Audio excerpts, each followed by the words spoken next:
as an example.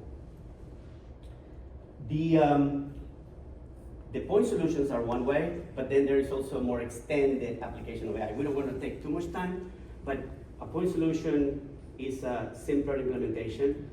This is more about the next generation architecture, so it's a little bit more pervasive. And what happens is, once you have a point solution, when you start looking at data, you can see how then your bank can be diagrammed with many different AI applications on top.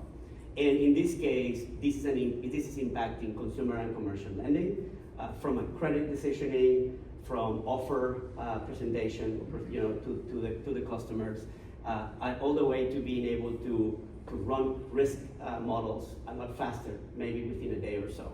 So you can run products very, very fast. I don't know if you want to intervene here with this one. Some of these products, especially Model Shop, they not only have machine learning models, but I think combinations of machine learning and generative AI models together that they put for some of the banks. So you have pattern recognition for transactions, but then when there's interaction with the system, they use a generative AI model to interact with users. So it's a mix of technologies in certain cases. That's a good point. So machine learning, so the continuum doesn't mean that one is bad, the other one is good.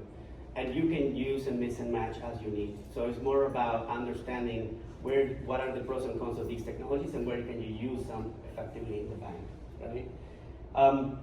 So now we're going to dive into what GenAI is, right? So, and I'm going to give this one to Agustin. Yeah. I'll let him explain, then I'll give you my simple version of the translation. So when people talk about GPT, everybody hears generative pre-trained transformers, right? Generative is pretty self-explanatory. It's generating text. Pre-trained, there's people working on these models, pre-training the models.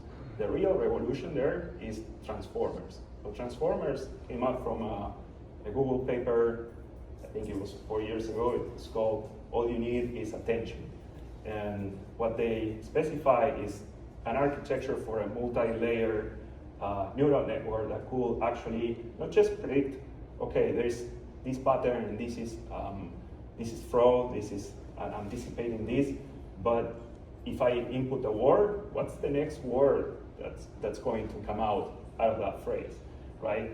In an example, the dog jumped over the bed, what are the next words? So there's statistical probabilities of those words occurring next, depending on what was input first.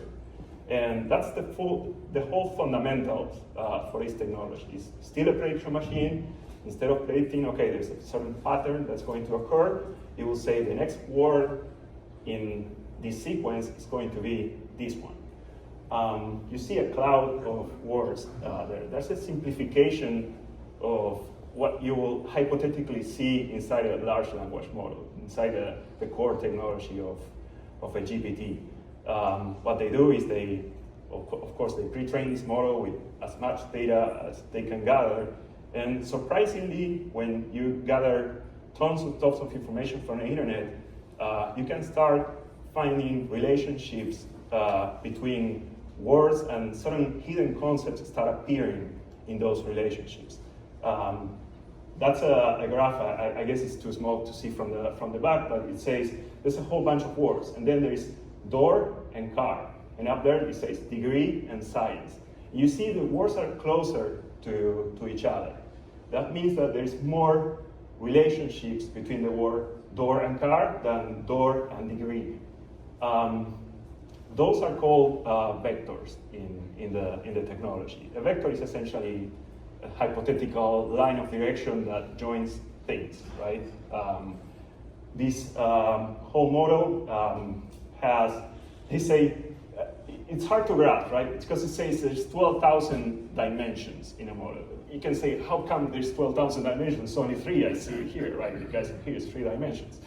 It's a mathematical abstraction of dimensions. It's not real physical dimensions. What it tells you is there is a concept called a dimension that joins these two words. I was looking this morning at an example. If you say San Francisco, I'm from San Francisco, and a close word to San Francisco could be clam chowder, the typical food, right? So if I say Nashville, it could be hot chicken wings. Right? I don't eat spicy food, but fried chicken. So San Francisco and clam chowder has a vector that joins the two words. And that's called a dimension. What is that dimension? Well, those dimensions are put together by these models when they are trained. People don't create these dimensions. These models discover themselves ways to relate these words. So you could say for San Francisco and clam chowder, it will be local foods. Another dimension, one of the first models that GPT trained was Amazon data for reviews. And suddenly they discovered that there was a dimension that will tell you sentiment of the users. So in a review, there will be a vector that will tell you, okay, this is negative or positive sentiment. But at the end of the day, what it's doing always, it doesn't matter what application you are using, if you are detecting fraud, if you are interacting with a user, everything that it's doing is a mathematical function that is trying to predict what the next word is going to be, one at a time. Yeah. So my version of the truth is, very, very smart, right? What it does is like it relates words to each other, closer or not. And the difference with the human brain is the human brain is trying to understand the context. So we try to understand the context. We are not trying to predict the next word. What the human brain can do is they can do about 11 of these vectors at a time. The computer can do it at 12,000 times faster. So what it does is able to then identify a lot more options, and it just the compute power and the velocity is way faster. So that's we just wanted to share a little bit how that fundamentally works, because that also describes how you're going to potentially use it. And then what it can and cannot do, right? Right, and what you cannot do, and what are the risks of that, right? So I'll go to one more concept, and then we move on to the actual. So these came out on the OpenAI website when they released ChatGPT 3.5, and it explains how they train their models, why their models are safer, and how people get involved in working on these models. It tells you two things. First is it's a three-step process. The first one is collect as much data as you can. Some of the data will be labeled by humans.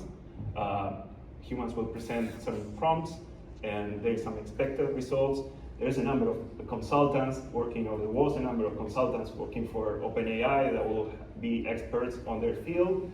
So there will be a physics consultant that will say, how do you calculate the mass of an object or speed, right? And this is the right answer. And someone from the financial industry will say, how do you work on interest, etc. And then they will collect that information, pass it to a second process where there will be, it's reinforced learning. That is, I submit the same prompts that I pre-trained on the model, I walk them through a process, and it will give me expected results. This is statistical. So these models, they never give you one answer.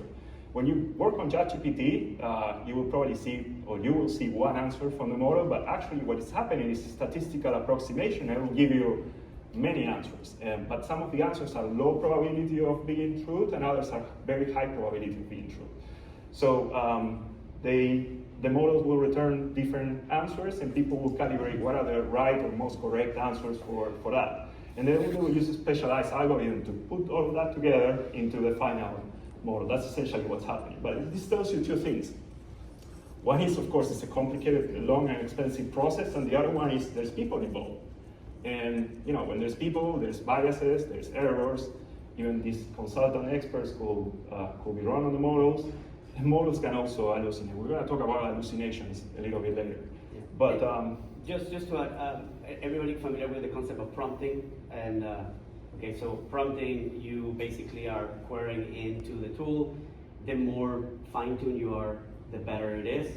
And like he said, there's people that are basically scoring their answer. They're saying this is a terrible answer, so it gets lower and so forth.